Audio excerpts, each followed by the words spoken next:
Նույնականացման քարտերի թողարկման պահանջարկը վերջին շրջանում մեծացել է պայմանավորված կառավարության նախանշած հայտարարագրման գործընթացով։ Ներքին գործերի նախարարության միգրացիայի եւ քաղաքացիության ծառայությունը հանձն է առել նոր թվային լուծումներով ապահովել նույնականացման քարտերի տրամադրման գործընթացը։ Գործարկվել են նաեւ նույնականացման քարտերի տպիչ 2 սարքեր, ինչի արդյունքում բարձրացել է տպագրման որակը եւ վերակարգավորվել համակարգը։ 2025 թվականի հունիսի 17-ի դրությամբ ծառայությունում ընդունվել են նույնականացման քարտի 131,104 դիմում, որից տպագրվել է 120,066 նույնականացման քարտ, տպագրության փուլում է 11,038 նույնականացման քարտ։ Հերթագրման համակարգում սպասում է 52,160 քաղաքացի, որից 40,645-ը Երևանում։ 2024 թվականին նույնականացման քարտ է ստացել 161,000 անձ։ Սա 2.5 անգամ շատ է 2023 թվականի ցուցանիշից։ Ստացվում է, որ 2025 թվականի հունիսի դրությամբ ցուցանիշը գրեթե մոտենում է անցած տարվա սպասարկման ծավալներին։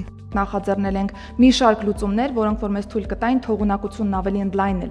նույնականացման քարտերի տպագրության եւ կարողանայինք ավելի մեծ ծավալ սպասարկել մեր քաղաքացիներին, եթե այսօրվա կտրվածքով նայենք, օրական շուրջ 1000 նույնականացման քարտի սպասարկում կարող ենք ունենալ, բայց այս թիվը արդեն իսկ ենթակա է լինելու կրկնապատկման, որովհետեւ մենք ձեռք ենք բերել 2 նոր տպագրական սարքերի համար նախատեսված լազերային համակարգ, որը թույլ կտա ավելի արագ տպագրություն իրականացնել նույնականացման քարտերի եւ ըստ այդմ թողունակությունն ավելի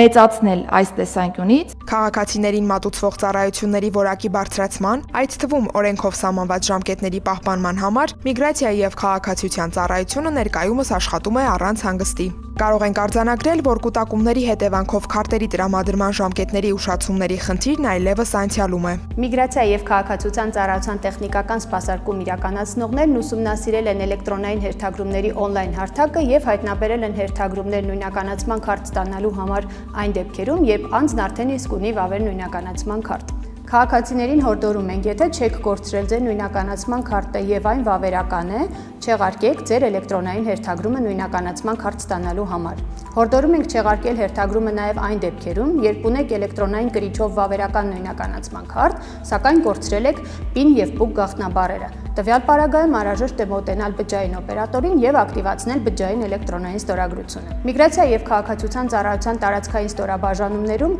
կան բազմաթիվ կուտակված թողարկված նույնականացման քարտեր, որոնք տարիներ շարունակ շարունակում են մնալ տարածքային ծառայություններում։ Առաջարկում ենք մոտենալ այն տարածքային ստորաբաժանում, որտեղ դիմել եք նույնականացման քարտ ստանալու համար եւ վերցնել արդեն իսկ թողարկված նույնականացման քարտը։ Եթե դեռ չունեք նույնականացման քարտ, ապա անհրաժեշտ է մուտք գործել migration.egov.am կայքի նույնականացման քարտի տրամադրում բաժին, ընտրել ազատորն ու ժամը եւ մոտենալ սպասարկման։ Մարզերում իրականացվում է նաեւ կենթանի հերթի ձևաչափով սպասարկում։ Կարող եք մոտենալ Երևանից դուրս գտնվող միգրացիայի եւ քաղաքացիության ծառայության ձեզ հարմար ցանկացած տարածքային ստորաբաժանում եւ տեղում հերթի տերմինալից կտրոն վերցնել, սպասել ու սպասարկվել։